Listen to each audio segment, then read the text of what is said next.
Hema committee റിപ്പോർട്ടിൽ താരസംഘടന അമ്മയിൽ ഭിന്നത.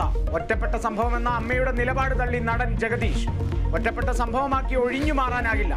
ആരോപണ വിധേയർ ശുദ്ധി തെളിയിക്കണമെന്നും ജഗദീഷ്. കേസെടുക്കുന്നതിൽ എതിർപ്പില്ലെന്ന് general secretary Siddique. Hema committee report വെട്ടി സർക്കാർ. വിവരാവകാശ കമ്മീഷൻ നിർദ്ദേശം ലംഘിച്ച് ഒഴിവാക്കിയത് 129 പാരഗ്രാഫുകൾ. വെട്ടിയത് കാസ്റ്റിംഗ് കൗച്ച് പരാമർശങ്ങളും പ്രമുഖരുടെ പേരുകളും. സ്വകാര്യതയെ മാനിച്ചെന്ന് സർക്കാർ. റിപ്പോർട്ടിൽ വിശദീകരണം തേടി മനുഷ്യാവകാശ കമ്മീഷൻ. ഹേമ കമ്മിറ്റി റിപ്പോർട്ട് വെട്ടിയതിനെതിരെ പ്രതിപക്ഷം. വേട്ടക്കാരുടെ സ്വകാര്യതയാണ് സർക്കാർ സംരക്ഷിക്കുന്നതെന്ന് പ്രതിപക്ഷ നേതാവ് വി ഡി സതീശൻ.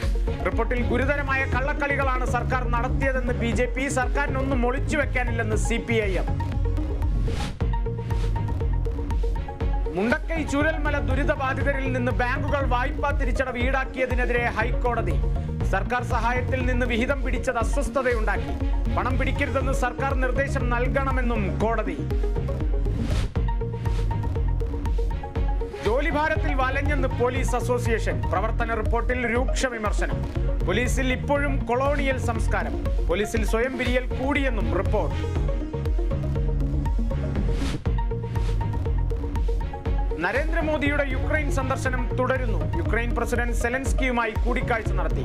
സംഘർഷങ്ങളിൽ ചർച്ചയിലൂടെ പരിഹാരം കണ്ടെത്താൻ ശ്രമം.